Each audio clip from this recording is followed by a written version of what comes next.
Live now, Senator Benning.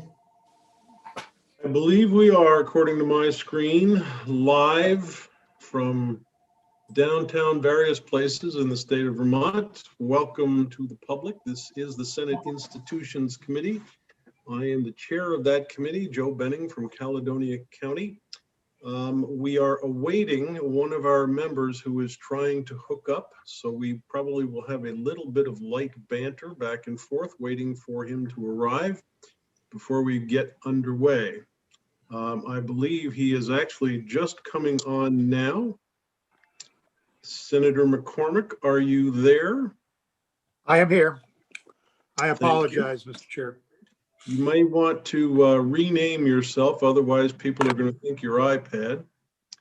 And just so you know, Dick, this morning when you made mention in our pre-Senate floor conversation about how Senator Sears and I looked a lot alike, during Judiciary, when we were sitting there with our three other committee members and then the three-ledge counsel who were going through introductory remarks, I posed to them the question. It's been brought to our attention that Dick and I are beginning to look a lot alike. And I said to the three, what do you guys think? You should have seen their faces as they were scrambling all over on how to respond to that question. How to get out of answering? It was a comical moment. So now that you've joined us, I believe we have a complete committee, and I would like to remind the public of a couple of things. This is a live YouTube conversation we are having. YouTube gives members of the public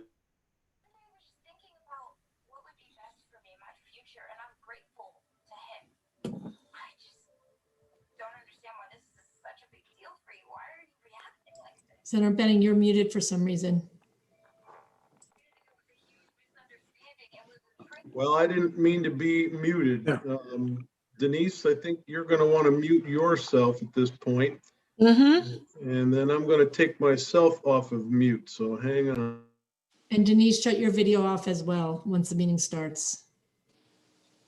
Okay, so I'm assuming that you guys can now hear me. Yes. This message is for the public who may be climbing on board to watch this proceeding. We have learned quite recently that some folks choose to vent their frustrations about government in general in a rather nasty way in the comment section. This is just a reminder that this is YouTube and it is technically a family-oriented format that we are dealing with. And as a result, I would ask you to be respectful in whatever you choose to say. You certainly have the right to disagree with whatever we say, but just keep in mind that this is a family-centered platform, and there's a whole lot of young folks that have the potential of coming into the meeting. So I'm going to start this committee session by asking us all to go around the table, and I'll start because I'm the one currently talking. My name is Joe Benning. I represent the Caledonia County District, which is all of Caledonia County and the 6 northeasternmost towns in Orange County. I have been a state senator now since 2011, and I am the chair of the Senate Institutions Committee. I also happen to serve on the Senate Judiciary Committee. I live in the town of Linden. My wife is a teacher at the Linden Town School. We have 2 children who are both grown and not out of the state. One lives over in Stowe. The other one still lives at home. And when I keep hearing people say, it's a shame we're losing our young people, they're all leaving out of state, I ask the question, when is it my turn? Other than that, we are going to be making introductions for the most part during the next couple of days to the various players who are associated with this institution committee and the work that it will be doing. For the public's edification, our primary reason for being in existence is passage of the Capital Bill, which deals with all of the state's brick and mortar. That bill is introduced originally in the House of Representatives in the House Committee on Corrections and Institutions. So for the first couple of months, the actual bill will be in their bailiwick, it is likely that our committee will spend a great deal of time mirroring some of the testimony that they are hearing before we actually get the bill, in order for us to be up to speed when something called crossover takes place. Crossover is a point in time in March where the two bodies, the House and the Senate, come to a point where they realize they've got to get bills out of one chamber and pass them over to the other. When that happens, we will be receiving the capital bill and our work will become more substantive. In the meantime, you should know who all the players are on the screen every day, and we're going to start today's session with our own introductions. Senator Mazza, you and I are the only two veterans on the committee now, so I guess I'll leave it up to you to tell us who you are. Me next? Yeah. Okay. Yeah, I'm Dick Mazza, and I represent the Grand Isle Chittenden District. Colchester is the only Chittenden town that I represent. The rest is all Grand Isle, the 4 towns in Grand Isle. I used to represent Alburg, but it's now with Franklin County. Single member district. I've only served on transportation and institutions my whole career. I entered the Senate in 1984, and I was in the House 4 years and came to the Senate. So I've only served, I never asked for another committee assignment. I've always served on exactly transportation institutions. And I really enjoy both committees. They're great committees. They're very interesting. And I have a grocery store on the side. I've been here 67 years in the grocery business. And so we'll look forward to working with everybody. Thank you. I'm going to turn now to Senator Dick McCormick, who has been named as the vice chair of this committee. Thank you, Mr. Chairman. I'm Dick McCormick. I represent the Windsor County District, which is Windsor County, Mount Holly, and Londonderry. I was first sworn into the Senate in 1989, but I did have a 4-year absence, and then I came back. I've done close to the grand tour of the committees. I've served on every committee but transportation and government operations. I previously served on institutions for several years, and Senator Mazza was there then. And I live in Bethel with my wife, Cindy Metcalf. We have 5 grown children between us. My 2 sons are both grown. One has been living in Vermont all along. The other has spent about 30 years living in Colorado and Wyoming, but has moved back to Vermont at least half the year several years ago. My grandfather was born and raised in Bethel and left. For those who think there's something new about young people leaving Vermont, he loved New York like crazy. He considered himself a New Yorker, but he never lost his Vermont accent, and he never lost his Vermont values. And he never forgave me for, as he put it, moving back to that godforsaken wilderness. But he held on to the place he grew up in, and it was a summer place for the family for many years. And I always knew I was gonna, when I was 5 years old, I used to cry when we went home. I knew I was gonna come to Vermont, and I've been here for 50 years, raised my kids here. And I guess that's about it for now. Thank you. I'm going to move over to Corey Parent. Senator Parent. Hi, I'm Corey Parent. Dick brought up 1989, so I'm going to bring up another year just to, that's what I do. I was born in 1990. I remember that. I'm entering my 2nd term in the Senate. I served last go around on the Natural Resources and Education Committees. I spent 2 terms representing St. Albans City and part of the town in the House. Over there, I worked with Dick's brother on the Energy and Technology Committee, and did some work in economic development my first term. I grew up in St. Albans. I went away to college at St. Lawrence University, did a brief stint in New York City where I was a municipal bond trader. So, you know, part of my interest in this committee is you know, my first job out of college was in finance and with munis. But I live in St. Albans with my wife, who's a nurse. We have a 2.5-year-old son. And so we're at the other end of the spectrum, just building our family here in Vermont, and looking forward to all the work we do together this year. So you're now with a 2.5-year-old son. You're right at that crossroads. The first 2 years being the time where you teach him how to walk and talk, and the next 16 to shut up and sit down. Yeah, he is. I'm starting to learn the ways to combat his talkativeness. He gets that, and I blame my wife, but she says that that's on me. And he'll always ask why and what's that, so, or where are we going? So I had to answer those questions a lot every day. So he hasn't gotten to the no word yet. He says no. It was actually his first word. That was, as a Republican, that was my proud moment as a parent. It's a Republican thing. Yeah. I'll turn now to the newest member of this committee and the Senate as well, Russ Ingalls. I'm Russ Ingalls. I represent the Essex Orleans District, and also includes two towns in Lamoille County, Wolcott and Eden, and two in Franklin, which is Richford and Montgomery. I own a couple of real estate companies. I own a car wash. I volunteer quite a bit of time locally as well. I like to stay busy. I'm very honored to be on this committee. It already seems like a very fine bunch. I work hard. I got into politics to make a difference in Vermont, and hopefully we can do that. And I'm very proud to be serving. Proud to be serving on both of the committees that I'm at. I'm very happy about that. Other than that, I'll leave time for somebody else.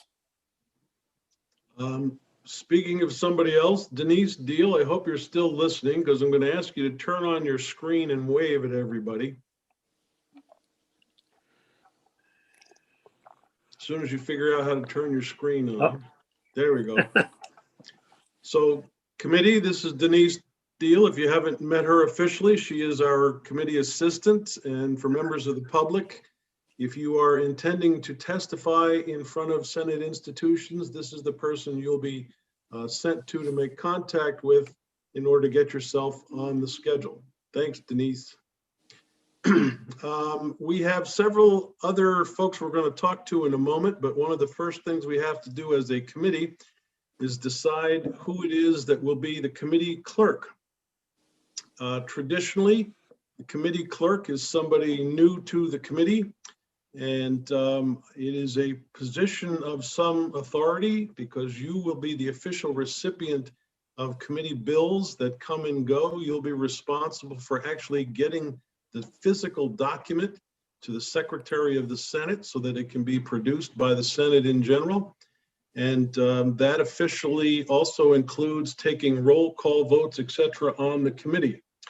And the tradition, as far as I'm concerned, is it's always the newest senator. So all in favor of Russ Ingalls, say aye. Thank you. That will close the nominations. Russ, congratulations. You are now the committee clerk. Deeply honored. Congratulations. Yep. Thank you. We'll walk you through that one step at a time. Russ and Denise can help you out with that as well. Sounds good. We have on the schedule Rebecca Wasserman, Catherine Benham, and Eric Filkhorn. I'm going to ask, we'll start with Catherine, because she's the first face that I see, to introduce herself and give these new committee members especially some indication of who you are and how you fit into this program.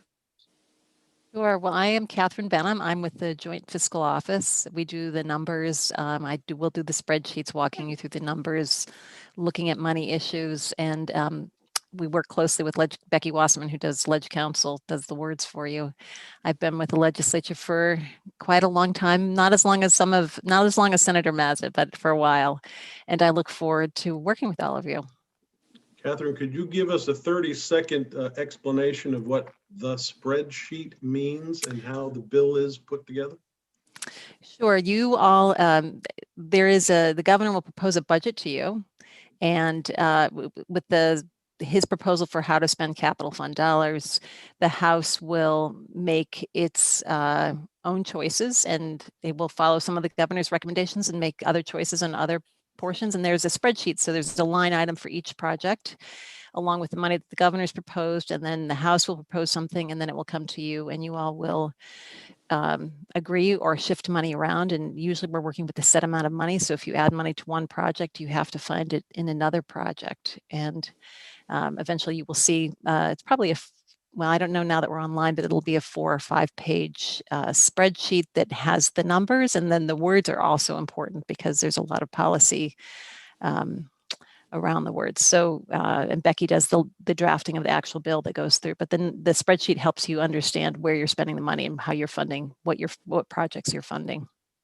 Is that what you were looking for, Senator That Benning? was what I was looking for. Okay. Thank you very much. And I'll only add that the committee, when we receive the bill from the House, after what they've done to whatever the governor's recommend is, our first rule of thumb is to reject virtually everything they've done and start over from scratch. That is a joke, so we'll see how this committee does with my humor. Becky Wasserman, welcome back. Hi, everyone. Nice to see you. Hi, Becky. I'm Becky Wasserman. I work for Ledge Council. So as Catherine said, I do the drafting of the bills, and I also walk you through bills in committee and can do any legal research, provide advice on legislation. And so I work closely with Catherine when she prepares a spreadsheet. I sort of put that in bill format along with any policy initiatives that will be in the Capitol bill. Now, Becky, were you going to give us an overview, so to speak, of the process today? If so, and I'm trusting that you are, but I'm going to skip to Eric now for basic introduction, and then we'll come back to you. That's okay? Yeah, that's great. I think I just will need, just to prepare Denise, the ability to share the screen to put up my document. Okay. Thanks. Eric, welcome back. Good afternoon, Senator Benning and new members and old friends. Nice to see you all. You're still with us? Excuse me? You're still with us? I'm still, yeah. Cole tried to get me to go with him to go off and hunt or whatever, but I'm not a hunter, so I'm here. You'll still have Eric Philcorn to kick around, Senator Mazza. Yeah. Right. Unlike Catherine and Rebecca, I serve at the pleasure of the governor. And so while Rebecca and Catherine are definitely your staff, I will always in the end support the governor's recommend. But that doesn't mean that I can't be helpful in answering questions. I'm the principal assistant for the Department of Buildings and General Services. I'm responsible for producing the physical document of your budget proposal from the governor and kind of right alongside through the whole process. So you will have me as a fly on the wall, sometimes to your advantage and sometimes to your chagrin, but always hopefully with a good humored approach to everything we're trying to get done. Senator McCormick, I know you know a lot about BGS because you handled our section in the big bill every year quite effectively. But in addition to running the Capitol bill, we also run the fleet, the Postal Service, handle requests for state facilities, and we are the landlord of state government. So if you got a leaky pipe or something, you call BGS. I look forward to getting to know you all better, and I'm here to serve. Thank you, Eric. Senator Ingalls, just for your edification, you heard Eric use the term the big bill. The big bill is actually the appropriations bill, if you didn't know that already. And the Capitol bill is kind of a miniature version of that. Thank you, Senator. I am watching as apparently Denise is trying to figure out how to screen share. Becky, I'm going to go back to you and see if you can. Yeah, so I just need the ability to screen share. So I think maybe I don't know that I have that, but if Denise can take off her screen share, I can try. Denise, can you just make Rebecca the co-host so she can share her screen? Yeah, right now I'm looking at an email that I sent to Denise. I'm not Yeah, you don't want sure that we up want to there. be sharing that kind of thing. Yep, yep, you gotta get. Denise, But Becky Yeah. does have good ideas. Denise, can you stop sharing your screen right now?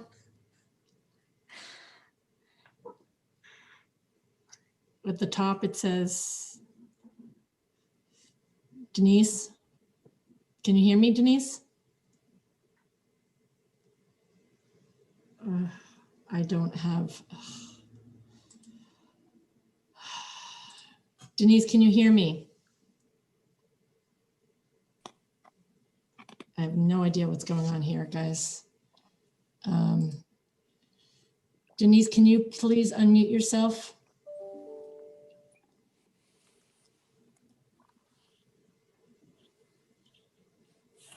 Denise, can you unmute yourself?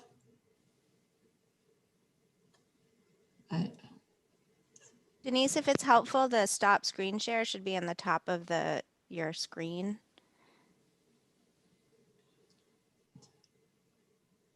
Can you hear us now, Denise? I can hear you, Peggy. Okay, so you need to stop your share where it says stop share at the top.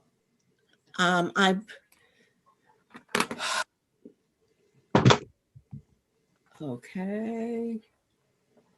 At the very top, there should be yes, great. Now, can you make Rebecca the host or co-host, make her the co-host so she can share her screen?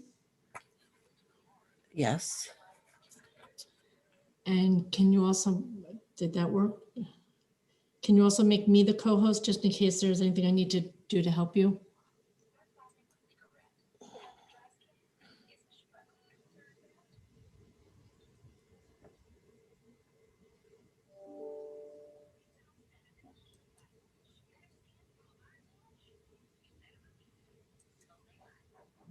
I don't think I'm a co-host yet.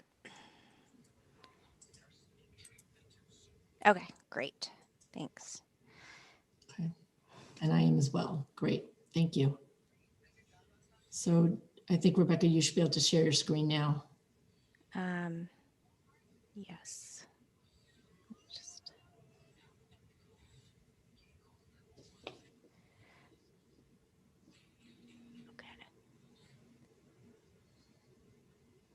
Okay, so are you all seeing a document that says overview of the Capitol bill? It was a second ago. Oh, Yeah, you find that stuff all in the bathroom there? Where do you go? Oxide and everything was in the bathroom. Yeah. There we go. Okay, yeah. Oh, Not again. Coming and going. Where? does that work? now it's Success. back. Okay.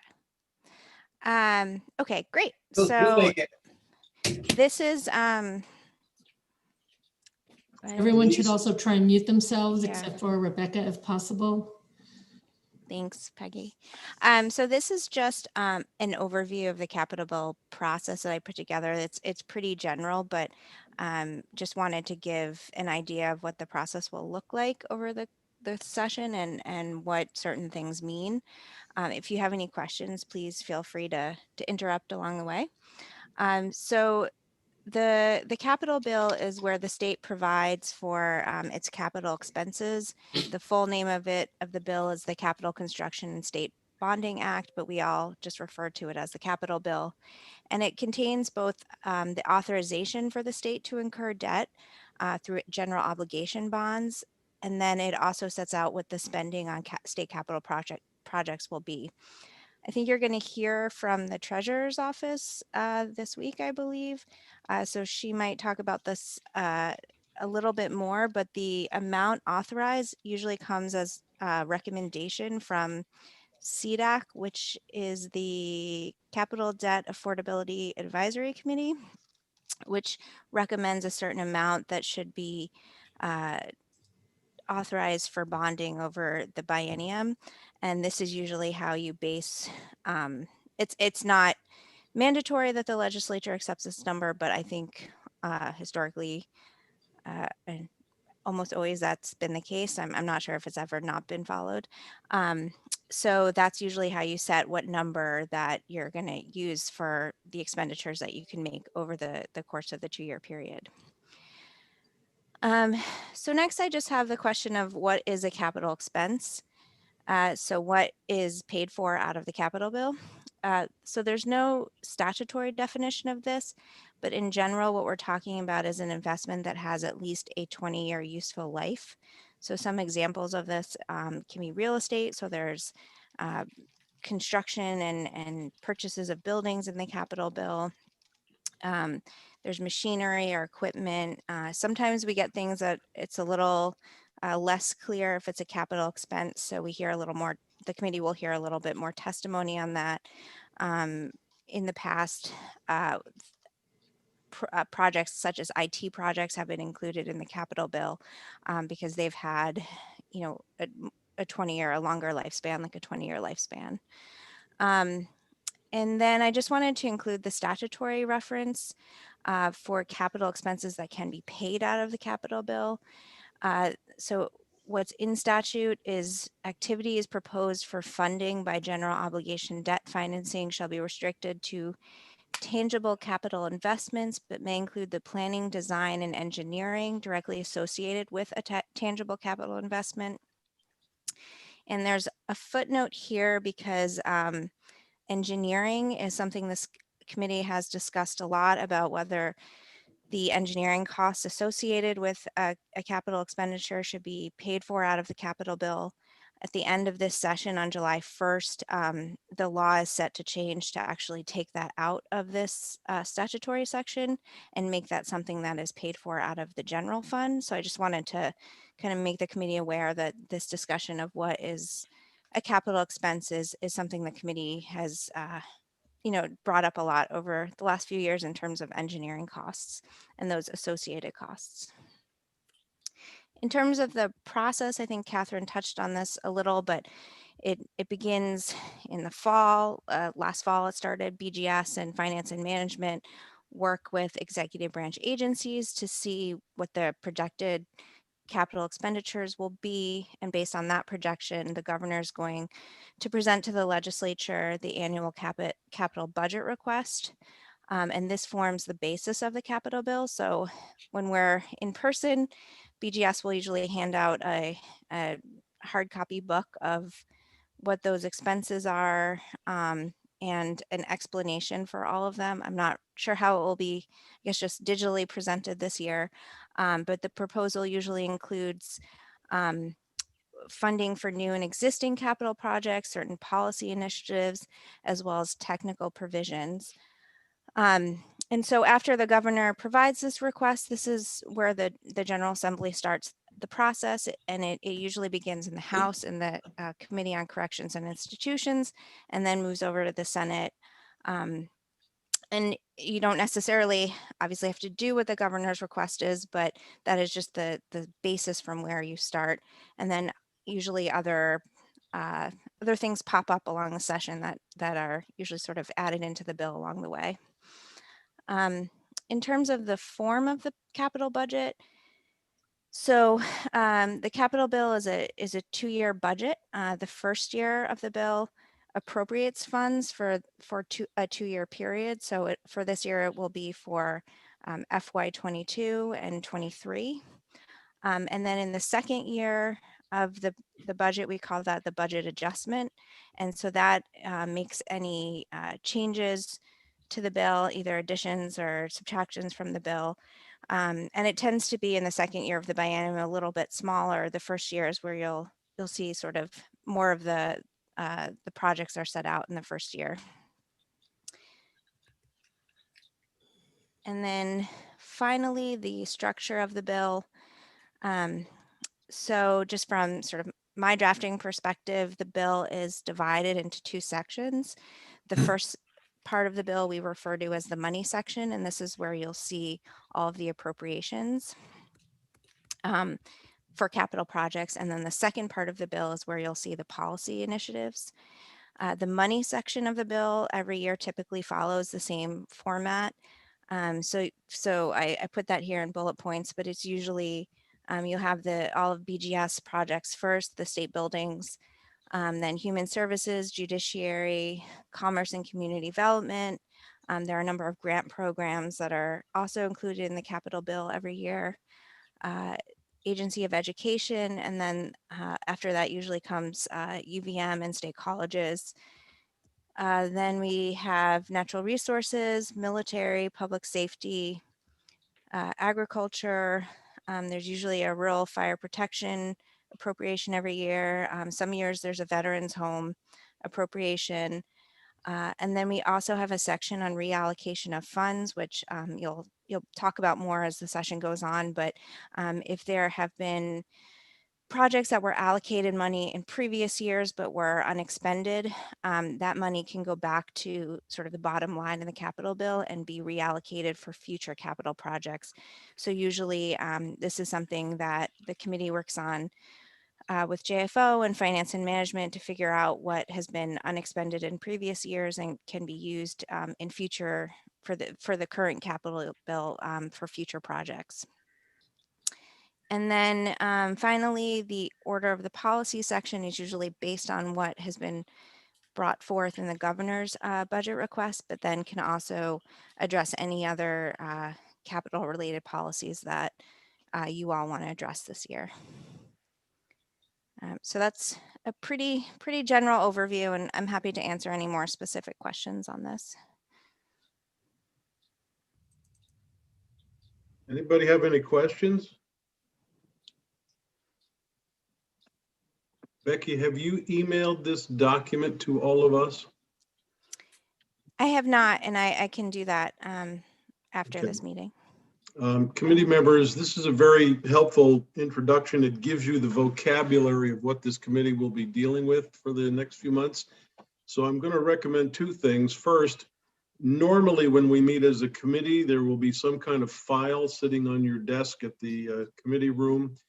We don't have that option right now, so I'm going to highly suggest that when you receive this document, create a file and start the file with this document. Leave it in there so you can refer to it from time to time as we go forward. Dick McCormick, you had your hand up. Yeah, Becky, you mentioned earlier, you said we tend to fund things that'll last for 20 years or more.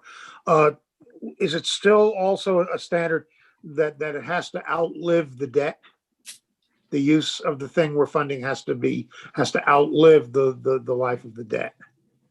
Yeah, so that 20 years is based on the life of the bond being 20 Okay, years. the bonds are 20-year bonds. Mhm. Okay. All right, thanks. Anybody else have any questions? Eric?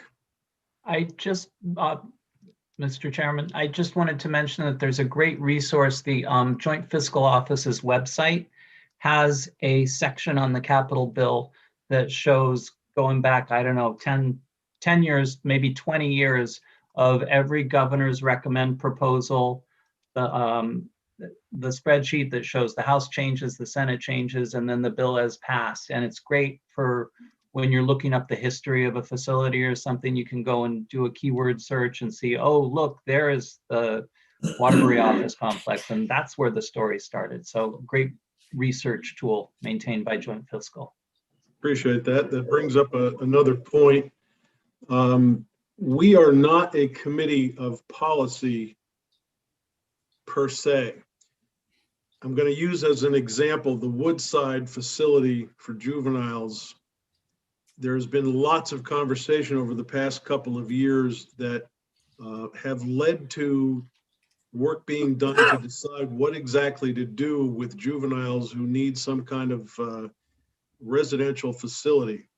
The Woodside facility in particular does come within our jurisdiction as brick and mortar, but the decisions about who goes into that building and why are not part of this committee's responsibility.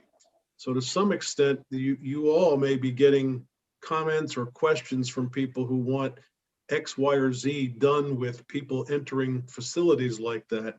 But technically, we don't deal with that kind of a question. We're dealing only with how do we build something that the folks who have made those decisions leave in our laps to try to figure out how to construct. So in the next few weeks, you're going to be hearing from people that are associated with that decision-making process.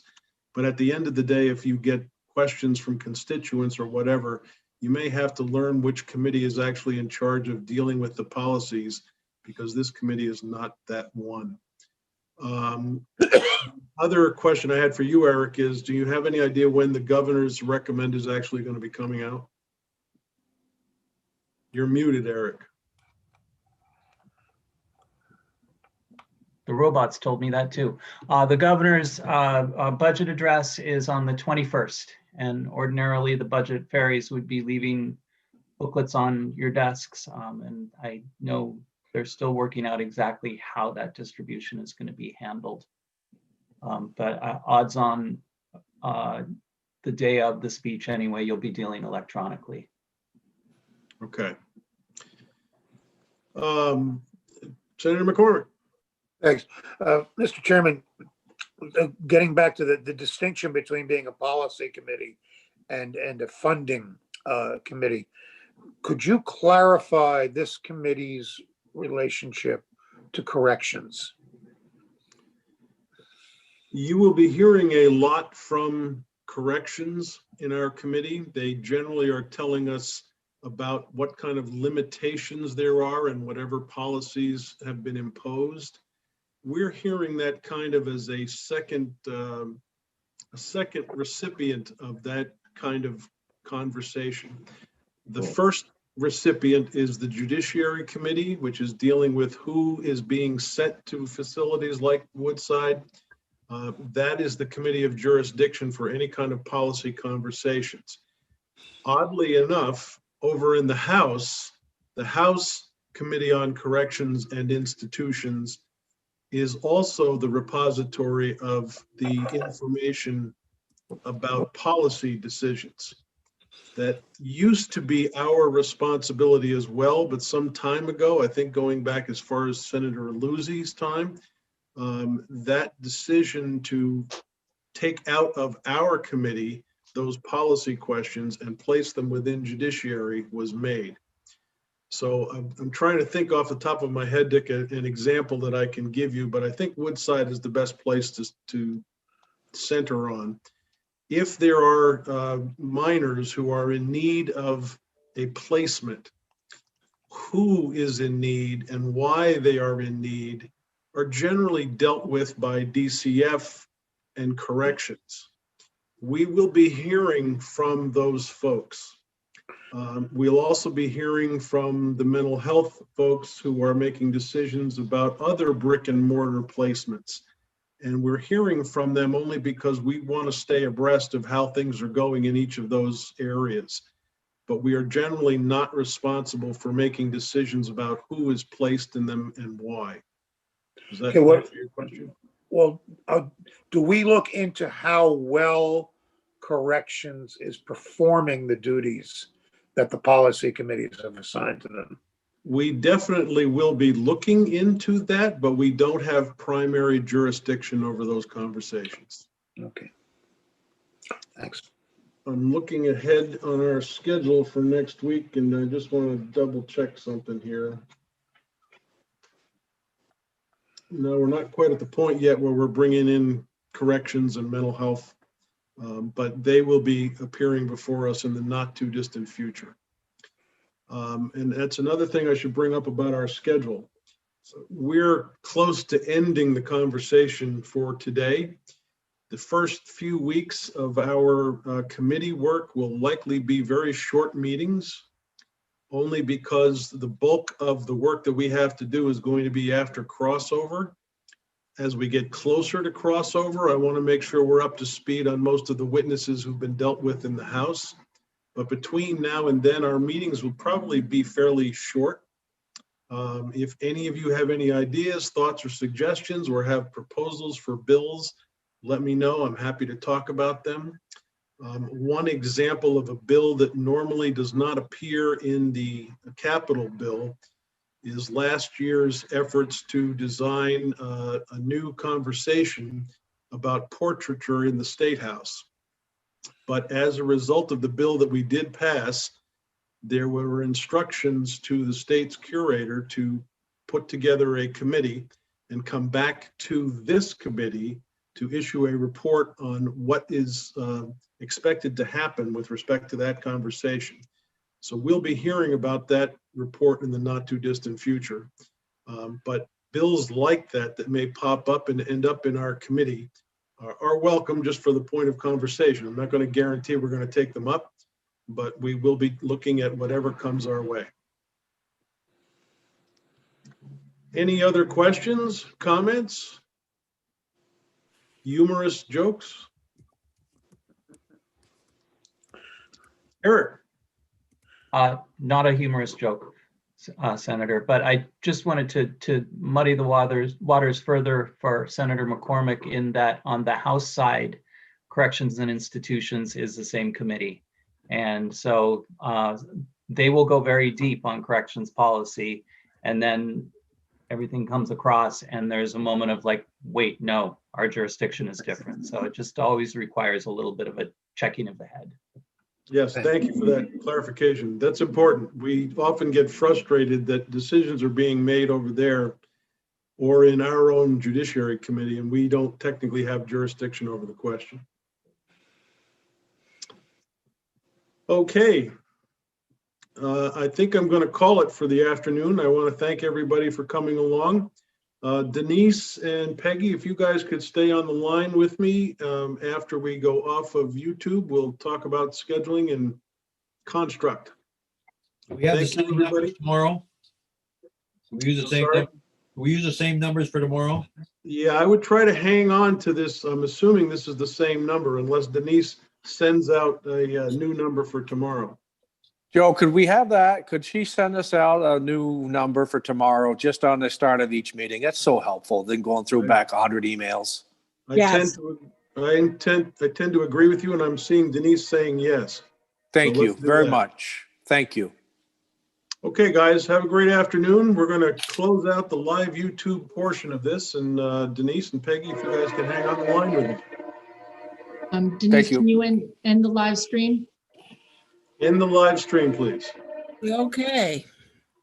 Let's see. Go to more. Whoops. I'm in the wrong place now. Oh, okay. I can't leave the meeting yet. Do you want to make me the host? Or at the bottom, Denise, there should be something that says more. No, there isn't. Make me the host then and I'll do it. Okay. I think you are still the host. No, I'm only the co-host. You have to make me the host for me. Oh, to- sorry. So we're still alive on YouTube. Yes, yep.